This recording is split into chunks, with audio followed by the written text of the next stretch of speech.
Tour వేసి దాదాపు ఒక 1 మంత్ అక్కడ కూర్చొని వాళ్ళతో ఒప్పించి గుజరాత్ ఆంధ్రప్రదేశ్ కు పోటీ ఉన్నప్పుడు గుజరాత్ కాదు ఆంధ్రప్రదేశ్ కు వచ్చేటట్టు ఈ పరిశ్రమ ఆ రోజు పరిశ్రమ శాఖ మంత్రి మరియు ఆ ఆ రోజు పరిశ్రమ శాఖలో ఉండే సెక్రటరీ వీళ్ళంతా కూడా దాన్ని ఒప్పించి తీసుకొచ్చేసి ఫౌండేషన్ వేసి మొదటి కారు బయటకు వచ్చి దాన్ని టెస్ట్ డ్రైవ్ చేసింది కూడా చంద్రబాబు నాయుడు గారే. అది మన దగ్గర విజువల్స్ ఇప్పటికీ ఉంటాయి. దాన్ని టెస్ట్ డ్రైవ్ చేసింది మొదటి వెహికల్ లాంచ్ చేసింది కూడా ఆయనే. అయితే ఎంత దౌర్భాగ్యం అంటే వైసీపీ వాళ్ళది, మనం ఎంత మాట్లాడకూడదు వాళ్ళ గురించి అన్నా కూడా మాట్లాడక తప్పట్లేదు.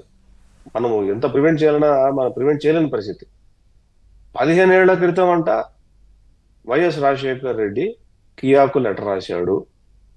ఆ ఉత్తరంలో బాగా అప్పటి నుంచి మొదలు పెడితే అది మళ్ళీ అంటే వెనకల ఆ రెడ్డి అనే పదాన్ని ఈ అప్పుడు ఫైనాన్స్ మినిస్టరు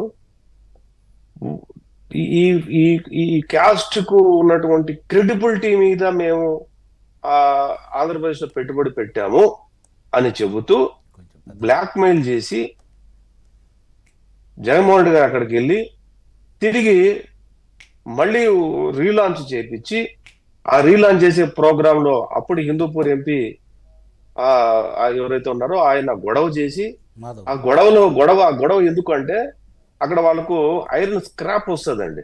మాధవ్ గారండి, గోరంట్ల మాధవ్ గారు, గోరంట్ల మాధవ్ ఆ స్క్రాప్ ని వాళ్ళు చెప్పిన వాళ్ళకి ఇచ్చే రకంగా కాంటాక్ట్ బేస్ చేసుకుంటే వాళ్ళు ఇవ్వమని చెబితే గొడవ చేసి నానా యాగి చేసి దాన్ని పెంట పట్టించి వాళ్ళని భయపడిస్తే యాక్సలరీ యూనిట్స్ ఏవైతే దాని తర్వాత ఎస్టాబ్లిష్మెంట్ కావాల్సినవి దాదాపు 8,000 కోట్ల రూపాయల పెట్టుబడులు యాక్సలరీకి సంబంధించి కియాకు సంబంధించి వాళ్ళు భయపడిపోయి, ఎందుకంటే కియాకు సిస్టర్ కన్సర్న్ హుండై, వాళ్ళు మాకొద్దు బాబు అని చెప్పేసి చెన్నై ప్లాంట్ లో పెరంబదూరు ప్లాంట్ దగ్గర ఈ యాక్సలరీ యూనిట్స్ అంతా కూడా వాళ్ళ ఎక్స్పాన్షన్ లకి ఇక్కడ పెట్టేసుకున్నారు. అది మొదటి విధ్వంసం చెప్పాలంటే. ఏది కూలగొట్టేసిన తర్వాత ఇది పరిశ్రమ దగ్గరకు వస్తే మొదటి విధ్వంసం. మొదటగానే 7,000 కోట్ల రూపాయలు తమిళనాడుకు వచ్చేసే పరిస్థితి. ఆ పరిస్థితి నుంచి మరి ఇన్వెస్టర్లు రావాలంటే మరి వస్తారా? ఇలాంటి సెకండ్ లార్జెస్ట్ కార్లు ప్రొడ్యూసర్ ఇన్ ద వరల్డ్ ఆ సంస్థ ప్రపంచవ్యాప్తంగా ఉన్నటువంటి ఎంతమంది ఎన్ని సిస్టర్ కన్సైన్మెంట్ కార్స్ ఉన్నాయి వాళ్ళకి, ఎన్ని దేశాల్లో విస్తరించారు వాళ్ళు మిగతా కంపెనీలకు బై ప్రొడక్ట్స్ విధి భాగాలు తయారు చేసే కంపెనీలు ఏవైతే వాళ్ళకు వెండర్స్ గా ఉంటాయి వాళ్ళందరికీ ఎంతమందికి చెప్పుకుంటారు వద్రా బాబు ఈ గవర్నమెంట్ ఉన్న వాళ్ళు ఇక్కడ పెట్టుబడి పెట్టద్దు అని చెప్పి ప్రపంచ వ్యాప్తం చేసేశారు లాస్ట్ గవర్నమెంట్ లో. వాటన్నిటికీ ఆ పాపాలను కడుక్కోవాలంటే ఇప్పుడు ప్రభుత్వంలో ఉన్నటువంటి మేము అయ్యా నమస్కారం అటువంటి జరగదు, మేము ఒక సిస్టమేటిక్ తీసుకొని వస్తాము, గత ప్రభుత్వం చేసినటువంటి తప్పిదాలు మేము చేయము అని అడుక్కొని తీసుకొచ్చుకునే పరిస్థితి దౌర్భాగ్యంగా దిగదాచిన పరిస్థితి గత ప్రభుత్వం చేసింది. వద్దన్నా తలుచుకునే పరిస్థితి వాడిని ఆ దౌర్భాగ్యాన్ని, అందుకు ఆ దౌర్భాగ్యాన్ని కడుక్కుండే పరిస్థితుల్లో భాగంగా అంటే ఇంత వర్స్ట్ గా బిహేవ్ చేశారు. 2,000 కోట్ల రూపాయలు లులు మాల్ ఎక్కడైతే ఉందో విశాఖపట్నంలో, దానికి కోడిగుడ్డు మంత్రి ఏం చెప్తాడంటే రీసెంట్ గా నేను ఒక ఇంటర్వ్యూ చెప్పాడు, అలొకేట్ చేసిన స్థలం అంట చాలా వెరీ ప్రైమ్ లొకేషన్ లో ఉంది, ఆ ల్యాండ్ ప్రాపర్టీ వాల్యూ కంటే కూడా ఎస్టాబ్లిష్మెంట్ వాల్యూ తక్కువ అని చెప్పి మేము క్యాన్సిల్ చేసామంటున్నాడు. వీళ్ళకి ఏమైనా బ్రెయిన్ ఉందా లేకపోతే బ్రెయిన్ దొబ్బిందో కూడా అర్థం కాదు. అంత ప్రైమ్ ల్యాండ్ లో ఒక పరిశ్రమకో లేదో ఒక ఆర్గనైజేషన్ కి ఇస్తే అక్కడ జరిగేటటువంటి రెవెన్యూ ట్రాన్సాక్షన్స్ వచ్చే ఎంప్లాయ్మెంట్ కంటే కూడా ఆ ల్యాండ్ వాల్యూ గురించి ఎందుకు మాట్లాడారు? ఆ ల్యాండ్ వాళ్ళు దొబ్బేయాలి కాబట్టి. అంటే లులు మాల్ కదా సార్, ఇది మాల్. అవును, సో అది ప్రైమ్ లొకేషన్ లోనే ఉండాలి కదా. అది ఇప్పుడు లొకేషన్ మంచి ప్లేస్ లో విద్యాసాగర్ హైదరాబాద్ లో వచ్చింది, కోకటపల్లిలో హౌసింగ్ బోర్డు లో పెట్టారండి. ఇప్పుడు అది ఏదో అడవిలో పెట్టేస్తే ఎవరు వస్తారు అక్కడికి? అంటే అదే చెప్తున్నా, కోడిగుడ్డు మంత్రికి అదే ఆ మాత్రం తెలివి ఉంది అనుకోవాలి మనం అంతే. కోడిగుడ్డు మంత్రికి ఆ మాత్రం తెలివి. మాల్స్ అనేటివి centre of the town centric గానే ఉంటాయి తప్ప ఎందుకు అడవిలో పెడతారా? అక్కడ 2,000 కోట్ల రూపాయలు ఇన్వెస్ట్మెంట్ దాదాపు 4-5 వేల మందికి ఎంప్లాయ్మెంట్ వస్తుందండి. మేము ఎంప్లాయ్మెంట్ చూసాము, వాళ్ళు ల్యాండ్ చూశారు. అంటే మేము యువతకు ఉపాధి కల్పన చూసాము, వాళ్ళు ల్యాండ్ వాల్యూ చూశారు. అక్కడ 4,000 కుటుంబాలు బతుకుతెరువు మేము చూసాం, వాళ్ళు ల్యాండ్ వాల్యూ చూశారు. వాళ్ళు ల్యాండ్ ఎందుకు చూశారంటే ల్యాండ్ మీద కన్ను పడింది. ఇంతే. లులు మాల్ అనేది ఆయన కేరళ నుంచి సెటిల్ అయ్యి అక్కడెక్కడో దుబాయ్ లో ఉంటారు ఆయన ప్రపంచ వ్యాప్తంగా ఎందుకు అండి దుబాయ్లోనే వన్ ఆఫ్ ది బిగ్గెస్ట్ మాల్లో లులు మాల్ కూడా ఒకటి. అవును. కేరళలో కొచ్చిలో ఉంది, తిరువనంతపురంలో ఉంది, ఈరోజు కూకట్పల్లిలో ఉంది, యూరోప్ కంట్రీస్ లో ఉన్నాయి. ఇది వీళ్ళకి పట్టదండి, వీళ్ళకి పట్టదు. వాళ్ళ ప్రోగ్రెసివ్ మెంటాలిటీ కానే కాదు.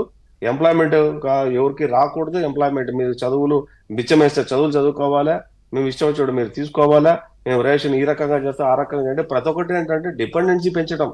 ప్రభుత్వం మీద డిపెండెన్సీ వేసి ప్రభుత్వం ఇస్తే తప్ప బతికేలేని పరిస్థితిని రాష్ట్రంలో పరిస్థితులు క్రియేట్ చేసి దాంట్లోంచి ఈ ప్రభుత్వం వస్తేనే ఈ పథకాలన్నీ అమలు అవుతాయి, రాకపోతే మనం ఏమైపోతామో, రాకపోతే మనం చచ్చిపోతామేమో, రాకపోతే మనం ఏమైపోతామో, మన జీవితాలు ఏమైపోతాయో అన్న ఒక భయాన్ని క్రియేట్ చేసి ప్రజల్లో ప్రజాస్వామ్యాన్ని చంపేసి స్వయం స్వాలంబన లేకుండా చేసి ప్రజల్ని పరాన్న జీవులుగా 24 గంటలు వాళ్ళు ఆ పరాన్న జీవులుగానే ఉండాలి.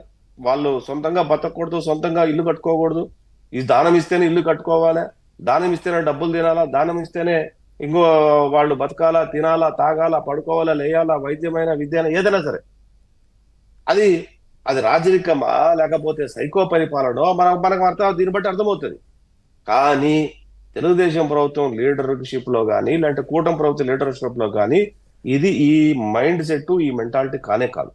మా మెంటాలిటీ ఏంటంటే ప్రజలను తనకు తానుగా కుటుంబాన్ని పోషించుకునేలాగా, మనిషి తానుగా పనిచేసి సంపాదించుకునేలాగా, sky is the limit for the grow, ఆకాశం హద్దుగా ఎదగడానికి, మనిషి ఎదగడానికి, మంచి అవకాశాలు కల్పించడానికి, ఉపాధి కల్పించడానికి, మౌలిక వసతులు క్రియేట్ చేయడానికి, మంచి ఎన్విరాన్మెంటల్లో జీవితం గడపడానికి, తక్కువ డబ్బులతోటి మనం మంచి జీవితాన్ని సోఫిస్టికేటెడ్ లైఫ్ లీడ్ చేయడానికి ఉన్న అవకాశాలని ప్రపంచీకరణలో భాగంగా మనం ఏ రకంగా దాన్ని ఉపయోగపడుకొని బాగుపడతాం అన్నది మా కూటమి ప్రభుత్వం యొక్క లక్ష్యం. ఇది ఎంతసేపు అయినా పాతకాలంలో 200-300 సంవత్సరాల క్రితం రాజరిక పాలన చేయాలనుకున్నారు. ప్రజాస్వామ్యంలో నడవదు, ప్రజాస్వామ్యంలో దాన్ని తిరస్కరిస్తారు. అట్లాగే ప్రజలు కూడా దీన్ని తిరస్కరించారు. ఇందాక పెద్దలు ఒక మాట చెప్పారు, అది ఆయన చెప్పారు, ప్రశ్న చెప్పారు, జవాబు చెప్పారు.